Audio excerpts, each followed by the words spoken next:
In this video, I'm going to show you how to use a Vernier caliper step by step in a very simple and practical way. If you have ever felt confused while taking measurement in the lab, don't worry, you are not alone.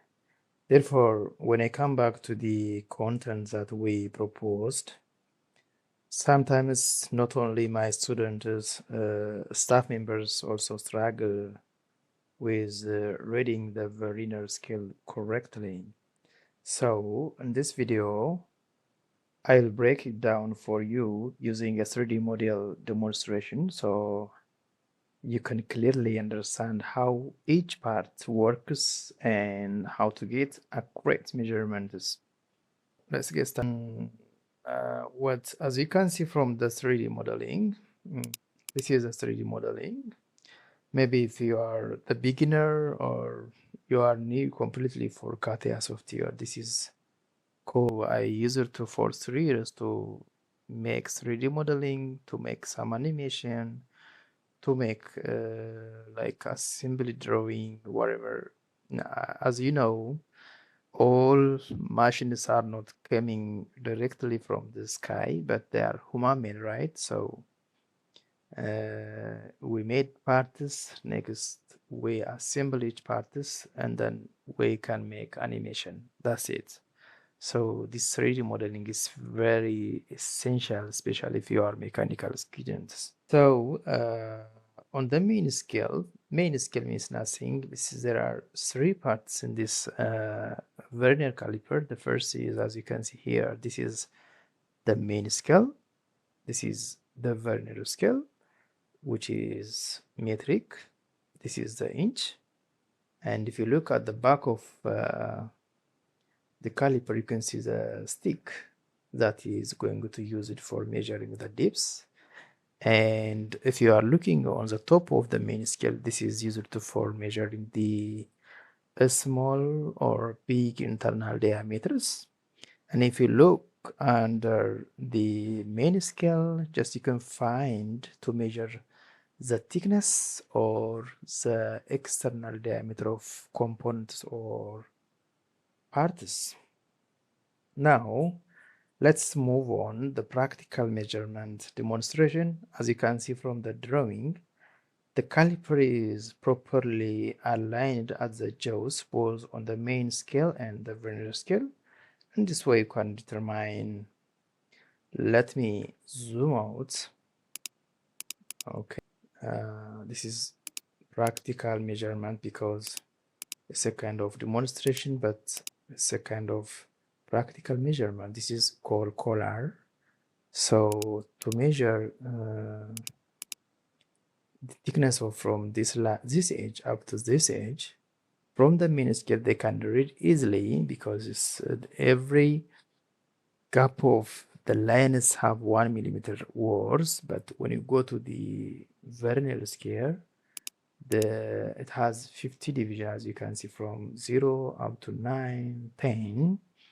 So between 0 and 1 there are 50 divisions, and they are used to for identify the decimal numbers. So in this way, the example is very practical. From the first or from the beginning, we start counting from 0 and 1, 2, 3, right? But this is a stop from the main scale 2 and additional line because this is, I zoom out for your understanding, so you can see here this is number 2, then this means 220 millimeter, and then after this point how many points you have or the lines. As you can see, 1, 2, 3, 4, 5, isn't it? Okay, I'll zoom out. So the most students or other technical persons, or I can say staffs, get some confusion the measurements mostly they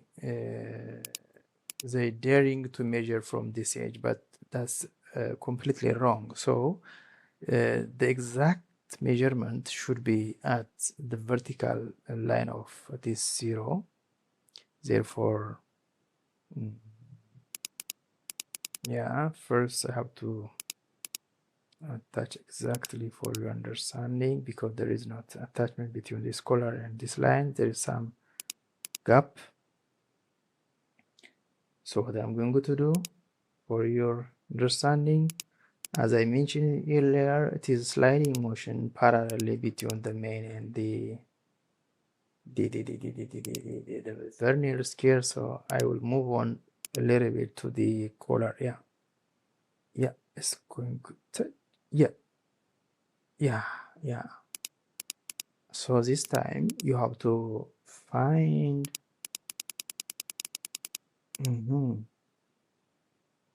let me touch it. Okay, this edge and this edge. Yeah, it's exactly touch between the surface of the color and the very narrow scale. So as I told you earlier,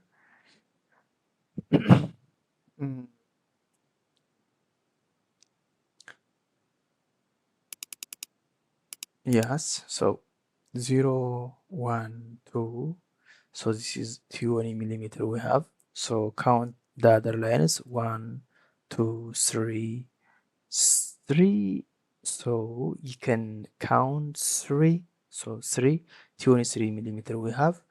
To identify the exact measurement of this line, we have to look carefully on the Vernier scale decimal numbers. In that case, you have to look again which line is exactly aligned with the vertical lines of the main scale. Look carefully, please.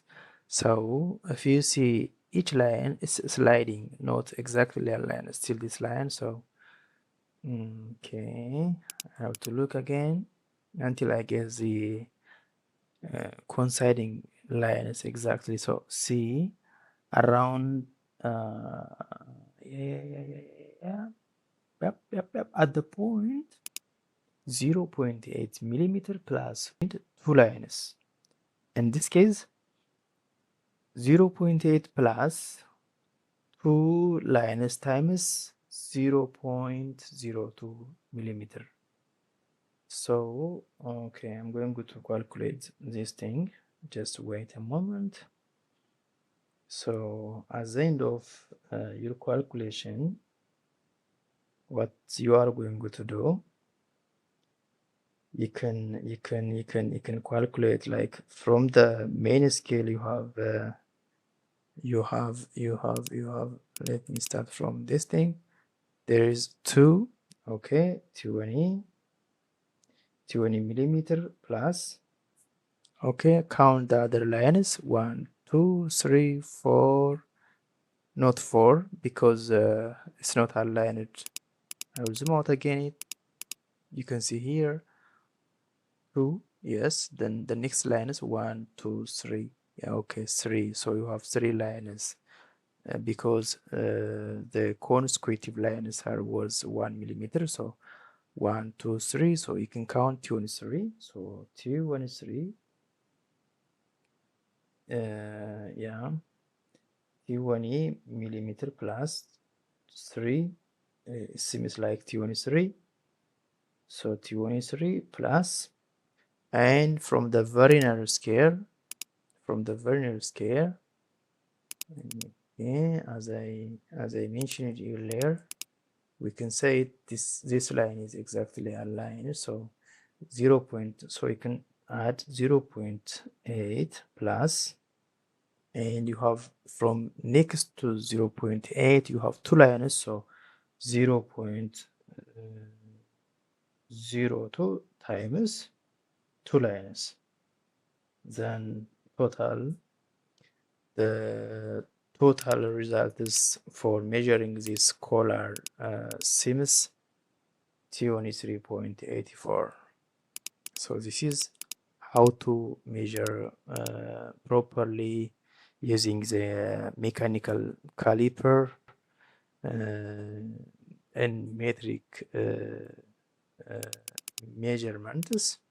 So in order to measure the other internal diameter and the external, this one, the divs, I will give you